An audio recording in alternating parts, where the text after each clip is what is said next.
तो sir government budget के बारे में डिस्कशन को आगे बढ़ाते हुए हमने अभी तक पढ़ा कि गवर्नमेंट बजट एक स्टेटमेंट होता है रिसिप्ट और एक्सपेंसेस ऑफ द गवर्नमेंट, जो कि अनाउंस होता है कब बोलो, फर्स्ट वीक ऑफ फेब्रुवरी।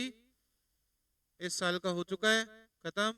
और अभी जो बजट चल रहा है वो चल रहा है budget for the year 1 April 26 to 31 March 2027, जो कि प्रेजेंट होता है नॉर्मली फर्स्ट वीक में, बट आजकल फर्स्ट या सेकंड फरवरी को ही बजट आ जाता है।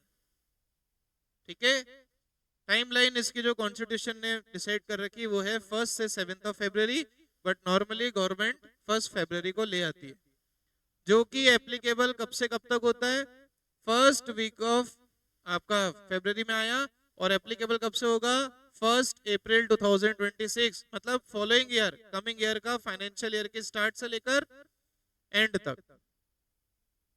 ये बजट बनाने का काम होता है मिनिस्ट्री ऑफ फाइनेंस का। Next line, the finance minister of India or any economy, the finance minister of India or any economy, जिस प्रकार से भारत का फाइनेंस मिनिस्टर या पूरे देश का, किसी भी देश का finance minister, the finance minister of any economy prepares, आपने जो लिखा है उसके आगे से आपको प्रिपेयर से शुरू करना है, prepares this budget, prepares this budget. अब से प्रिपेयर करके ना काम खत्म नहीं होता है। वैसे जिन्होंने बेसिक्स ऑफ लॉ पढ़े वो जानते हैं, लेकिन 12th के लिए भी मुझे बताना पड़ेगा कि ये बजट जिस प्रकार से भारत की वित्त मंत्री, दूसरा मैंने आपको बताया कि फाइनेंस मिनिस्ट्री को हिंदी में क्या बोलते हैं, वित्त मंत्रालय। वित्त मतलब पैसा, पैसे की मिनिस्ट्री, और पैसे की मिनिस्ट्री इसीलिए इंग्लिश में इसको क्या बोलते हैं, फाइनेंस मिनिस्ट्री। कल हमने उसकी वेबसाइट भी देखी थी, जिसमें मैंने आपको department of revenue, expenses, economic affairs, right, public asset management, वो सारे डिपार्टमेंट्स मैंने आपको दिखाए थे। बोलो उसमें किसी को कोई डाउट तो नहीं है, हाँ या ना। अब ये बजट निर्मला सीतारमण जी सिर्फ बना दे, एक पेपर पे लिख दे कुछ भी, तब ये बजट नहीं बनता, ऐसे नहीं बनता। लिख दिया, इसको आप फिर देश के सदन, जिसको कहते हैं parliament of India, parliament of India, जहां पर बैठते हैं मेंबर ऑफ पार्लियामेंट। कौन बैठते हैं मेंबर ऑफ, उदयपुर का मेंबर ऑफ पार्लियामेंट कौन है, नरेंद्र, होमवर्क में करके आना, सब मेरी जिम्मेदारी थोड़ी है, मैं वैसे भी पॉलिटिक्स थोड़ी पढ़ा रहा हूँ, पर थोड़ा बहुत दिमाग चालू होना चाहिए। कोई बात नहीं, कल तक पता कर लेना। The finance minister of any economy prepares this budget, और ऐसे मेंबर ऑफ पार्लियामेंट पूरे देश भर से जाकर के वहां पार्लियामेंट में बैठते हैं। कहाँ बैठते हैं, पार्लियामेंट, उनसे 51% वोटिंग होती है। कितने percent voting, 51% voting in favour, तब जाकर के ये बजट एप्लीकेबल होता है। मतलब आप मान के चलो कि 1 फरवरी को बजट आया, फिर वो आगे के किसी दिन उस सदन में पास किया जाता है। सदन में पास कैसे किया जाएगा, ओम बिरला जी हमारे लोकसभा स्पीकर सारे मेंबर ऑफ पार्लियामेंट की वोटिंग करवाएंगे। यहाँ भाई आपको कुछ बोलना है, कुछ ऐड करना है, देख लेते हैं, सुनने लायक है तो सुनेंगे, नहीं तो बैठ। ऐसे 545 लोगों में जिनके पास राइट है बोलने का, वो बोलते हैं, कुछ चीजें प्लस होती है, कुछ चीजें माइनस होती है, और फिर वोटिंग होती है। क्या होती है, voting. Voting normal show by hand, आप कभी सदन का सेशन देखें तो आप समझ जाएंगे, वोटिंग हैंड से होगी। जो वोट है फेवर वो हाथ खड़े करें, और जो फेवर में नहीं है वो हाथ टेबल पे रखें। तो अगर 51% वहां उनको दिख जाता है, मेजोरिटी हाथ खड़े, तो ये पास हो गया। पास हो गया मतलब, पास हो गया मतलब एप्लीकेबल हो गया from 1 April 2026, latest budget to 31 March 2027। आया ना, अरे हाँ या ना, लिखो। The finance minister of any economy prepares this budget, then ऐसे ही एरो लगा के लिखना, देन दिस बजट, देन फिर ये जो बजट है, then this budget is passed, then this budget is passed in Lok Sabha, then this budget is passed in Lok Sabha by member of parliament,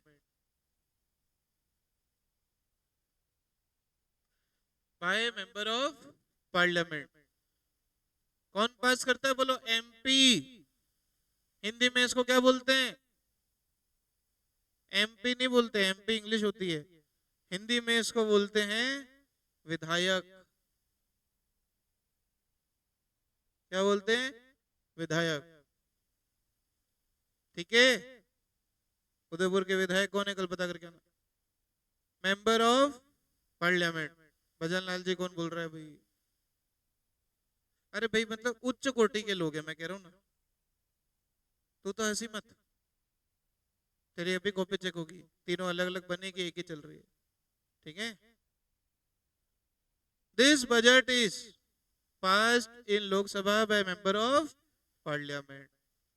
ठीक है, उसमें विधायक, एक से विधायक स्टेट का होता है, इट इज सांसद, संसद में बैठते हैं ना सांसद, वो लॉ भी ध्यान आ जाती है, लॉ में हमको सब पढ़ाना पड़ता है। सांसद, क्योंकि संसद भवन है, जैसे याद कर सकते हो, संसद भवन सांसद। ठीक है, मेंबर ऑफ पार्लियामेंट, वो और मैं इसलिए लिखा रहा था विधायक, क्योंकि बाद में फिर इसको एंड अगेन लोकसभा में पास हो गया। पार्लियामेंट के दो सदन होते हैं, लोकसभा और दूसरा राज्यसभा, फिर ये पास किससे होगा? And again pass bye, Lok Sabha से पास होकर के ये फिर कहां जाएगा बोलो? राज्यसभा। लिखो एंड अगेन, पेन में कुछ प्रॉब्लम है, लिखो and again it is passed by, and again it is passed by Rajya Sabha,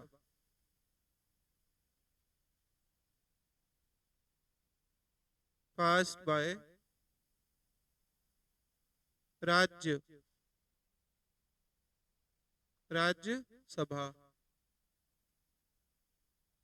क्योंकि हम Indian, CBSE board is Indian, इसलिए हम लोकसभा राज्यसभा का कॉन्सेप्ट पढ़ रहे हैं।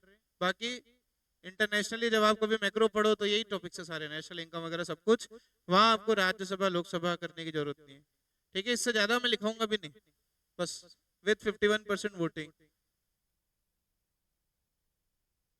ये इस चैप्टर का इंट्रोडक्शन था गवर्नमेंट बजट का। एक पॉइंट और है, यहां तक कितने पॉइंट हो गए? 3। इंट्रोडक्शन में मीनिंग ऑफ गवर्नमेंट बजट में 3 पॉइंट हो गए, लगभग 2 या 3। नेक्स्ट पॉइंट और लास्ट पॉइंट लिखेंगे। बजट में हमेशा 2 चीजें होती है मुख्य, यही मुख्य 2 चीजें हमको आगे पूरे चैप्टर में पढ़नी है। सबसे पहली चीज जो कि गवर्नमेंट बजट में होती है, वो होती है सरकार की पास्ट परफॉर्मेंस क्या रही। जब निर्मला जी इस साल का बजट प्रेजेंट किए तो पिछले साल की उपलब्धियां गिनाएंगी कि पिछले 15 साल से, 12-13 साल से हमारी जो सरकार है, 2014 से 2026 तक हमने क्या क्या अचीव कर लिया। जीडीपी हमारा टारगेट क्या था, हम कहाँ खड़े। पर कैपिटा इनकम हमारा टारगेट क्या था, हम कहाँ खड़े। पास्ट परफॉर्मेंस, और अगर उसमें कोई कमी रही वो भी बतानी है, और उस कमी को सॉल्व करने के लिए हम आगे क्या करेंगे। एक साल में बजट 1 साल का ही आता है, फिर वापस 1 साल का और आएगा, ऐसे 2020 तक मोदी गवर्नमेंट ही बजट लाएगी, जब तक इनका टर्म 2029 तक है। तो पास्ट में क्या किया, आज क्या कर रहे हैं, वो कभी भी बजट में नहीं लिखा जाता है। मैंने कल ही क्लियर किया था आपको, budget is always prepared for the future. तो बजट प्रेजेंट करने से पहले पास्ट परफॉर्मेंस गिना दी, फिर बजट में फ्यूचर परफॉर्मेंस गिना दी। ये दो मुख्य चीजें हैं बजट में। बोलने से पहले पास्ट परफॉर्मेंस बोल दो, पहले महानता बोल दो, फिर आने वाले समय में हम और महान कैसे बनेंगे, सरकार और क्या क्या करेगी वो बोल दो। These are the two essentials of budget. Good out? लिखिए। It shows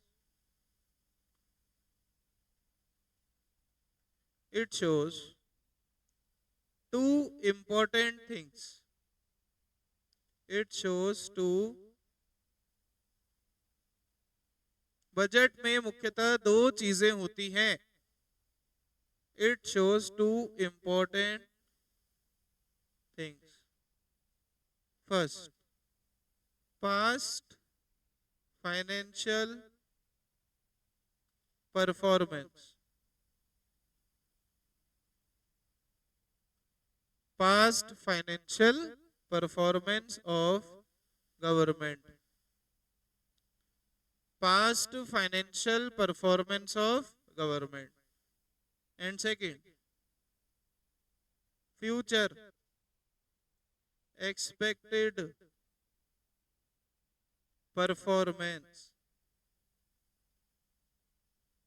Future expected performance to be achieved by government. Future में सरकार क्या एक्सपेक्ट करती है, कहां पहुंचना चाहता है हमारा देश, वो बताया जाता है in the future expected performance. ठीक है, फ्यूचर एक्सपेक्टेड में इस पार्ट में सरकार जितना आगे के सपने दिखाना चाहती है, जितना दिखाना चाहती है, सच होना हो कोई बात नहीं, लेकिन सपने दिखाने का काम पॉइंट नंबर बी, और क्या हुआ है एक्चुअली पॉइंट नंबर ई। कोई डाउट? समझ में आया? यहाँ पर आप ये मत लिख देना future expected performance is equal to normative economics, वो गया समय, 11वीं गई। यहाँ जो लिखा है वही लिखना, ठीक है ना? क्या पता सपने कुछ सच हो जाए। चली ना वंदे भारत, अच्छी बात है, बुलेट ट्रेन नहीं चली, सपने तो 10 साल पहले दिखा दिए, कोई बात नहीं।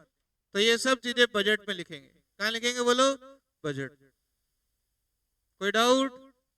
वंदे भारत इधर लिखेंगे पास, और अब बुलेट ट्रेन लिखेंगे, चल जाए ज्यादा अच्छा है 2029 तक। बोलो यहाँ तक कोई डाउट? समझ में आया? Next topic, objectives of government budget. Next heading, next heading, write down objectives of government budget. Objectives of government budget. Objectives of government budget. देखो, माइक्रो इकोनॉमिक्स में अपन ने एक बहुत इंपॉर्टेंट कॉन्सेप्ट पढ़ा था जब आप 11th में आए थे यहाँ, कि रिसोर्सेस क्या होते हैं, लिमिटेड या अनलिमिटेड? लिमिटेड। मतलब हम ये मानते हैं कि हर स्टूडेंट के लिए पढ़ाई कर लेना इतना आसान नहीं होता। हम ये मानते हैं कि आप यहाँ इस सिस्टम में पढ़ रहे हो, रोज आ रहे हो, आपको अच्छा कंटेंट, क्वालिटी कंटेंट मिल रहा है, तो कहीं ना कहीं आपकी किस्मत है। वरना वो बच्चे भी हैं जिनके पास पढ़ना छोड़ो, खाने के पैसे नहीं उनके माताजी और पिताजी के पास। वो बच्चे जाते हैं गवर्नमेंट स्कूल। कहाँ जाते हैं? Government school. और रिजल्ट आते हैं टॉपर है कई गवर्नमेंट स्कूल, कई एग्जाम में वहां के बच्चे, और हमें देखो इतना सब हो लेने के बाद भी मुंह से निकली नहीं चीज के पिताजी ने, मम्मी जी ने पूरी कर दी। मेरी भी लेकिन क्या हर व्यक्ति रिजल्ट लाया? क्या हर व्यक्ति के 90% आए? कुछ को तो भेज दिया कि जा 12वीं में जा, हमारे माथे मत चढ़। आगे जाएगा या नहीं जाएगा उसको खुद को नहीं पता। मतलब रिसोर्सेस होते हुए भी पढ़ाई नहीं हो रही। और वहां जो गवर्नमेंट स्कूल के बच्चे हैं, टीचर तक नहीं होते वहां गांव में। कई शहरों में टीचर नहीं है गवर्नमेंट स्कूल में। सिर्फ इसलिए वो बच्चा स्कूल जाता है कि बस खाने के लिए दलिया मिल जाए। हाँ, आपको हंसी आ रही है, लेकिन उसके घर में दलिया लाने के पैसे नहीं है, तो भी वो रिजल्ट ले आता है। और हमें देखो, मतलब हम ये जानते हैं कि समाज में दो वर्ग है। एक मिडिल क्लास, जो कि अपर रिच कह सकते हो, और एक रिच। हम लोग सब अपर रिच में आते हैं, जो स्कूल कोचिंग भी पढ़ रहे हैं, सब पढ़ रहे हैं, अच्छे कोर्सेज कर रहे हैं। और एक पुअर वर्ग, जो बेचारा सिर्फ दलिया खाने जा रहा है स्कूल में। आप ही की उम्र के बच्चे 12th में, 10th में, 11th में पढ़ रहे हैं, आप ही की उम्र के। तो ये नहीं कि आपकी उम्र में और उनमें 20-25 साल का फर्क है, नहीं है।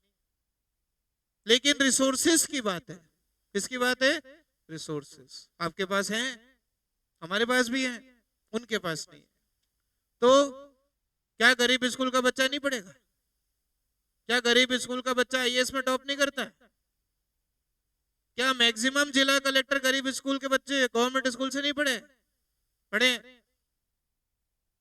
बेस्ट एग्जांपल इसका वो मूवी जो आपने देखी होगी, कौन सी वाली?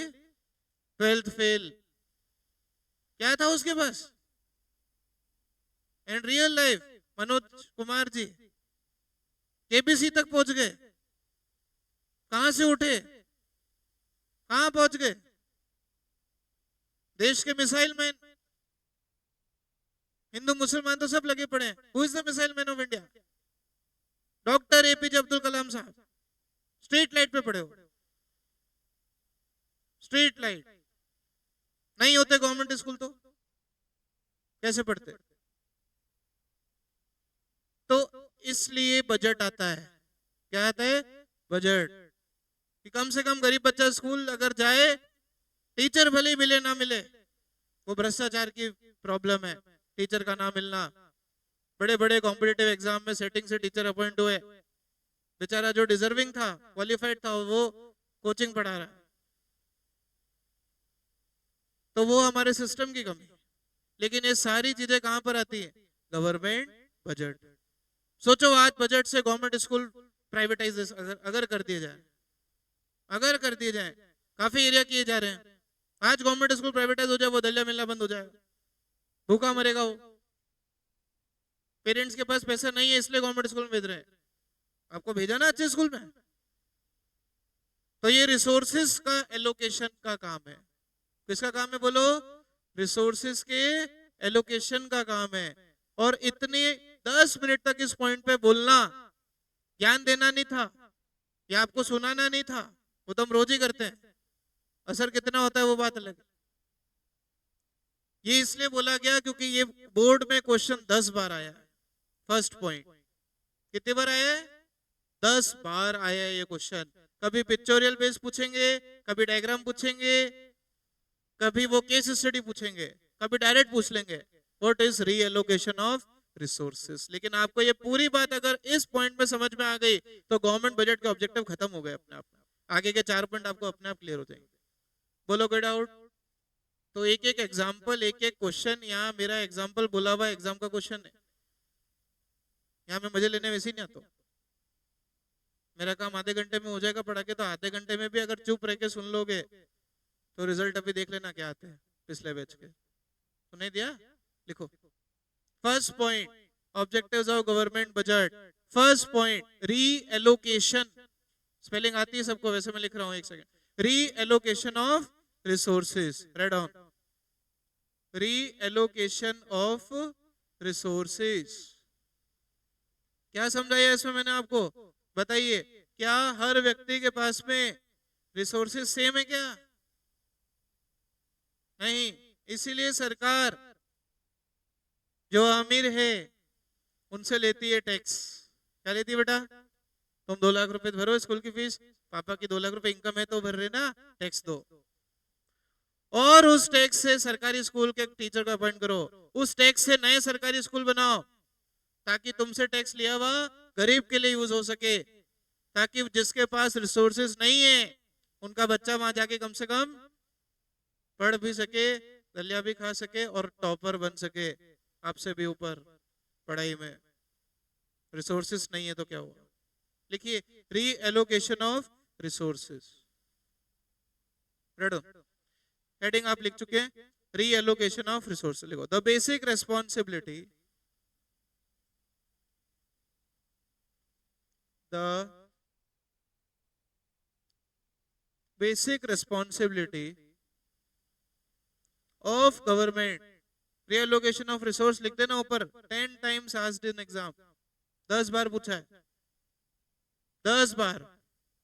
पिछले बोर्ड एग्जाम का पेपर आपको देख के बता दूंगा, शायद नहीं पूछा है इस बार, ठीक है? जो इस बार नहीं पूछा है वो आपके लिए इंपॉर्टेंट है, साफ भाषा में।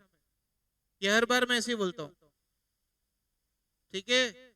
उनको भी जो टॉपिक बोले थे, जो उनके इंपॉर्टेंट में, इस बार मान लो 50 इंपॉर्टेंट टॉपिक बोले थे, अगर 10 आ गए एग्जाम में तो वो जो 40 नहीं आए वो आपके लिए इंपॉर्टेंट, ये ध्यान रखना।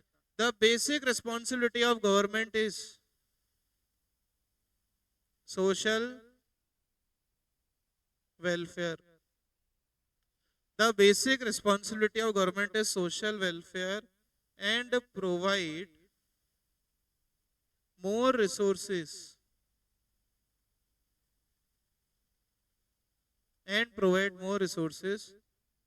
to productive sector,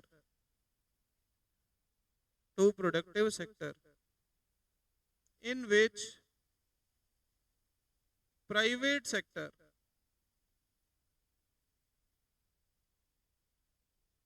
is not interested, in which private sector is not interested। आज आप प्राइवेट लोगों को बोलो, कुछ कर रहे हैं काम, टाटा फाउंडेशन जैसे कैंसर हॉस्पिटल खोल रहे हैं, स्कूल खोल रहे हैं, लेकिन हर अमीर आदमी गवर्नमेंट स्कूल खोलने के लिए इंटरेस्टेड नहीं है। गांव में जाकर के फैक्ट्री तक नहीं लगाते ये लोग, वो काम कौन करती है? गवर्नमेंट। सरकार अपनी फैक्ट्री वहां लगाएगी, सरकार वहां स्कूल बनाएगी, जहां पर प्राइवेट सेक्टर काम करने में इंटरेस्टेड नहीं है, क्योंकि प्राइवेट, माइक्रो इकोनॉमिक्स पढ़ी हमने, प्राइवेट पर्सन सिर्फ प्रॉफिट के बारे में सोचता है और सरकार सोचती है सोशल वेलफेयर। देखिए, in which private sector is not interested, so government makes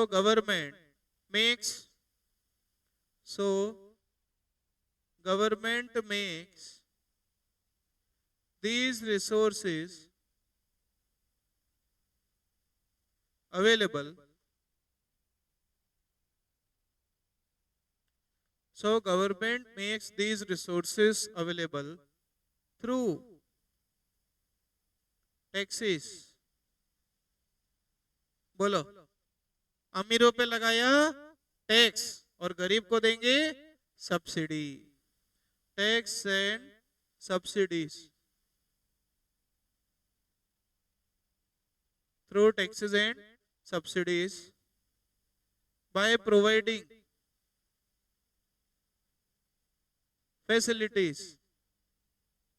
ये तो चलो स्कूल का एग्जांपल दिया आपसे रिलेटेड,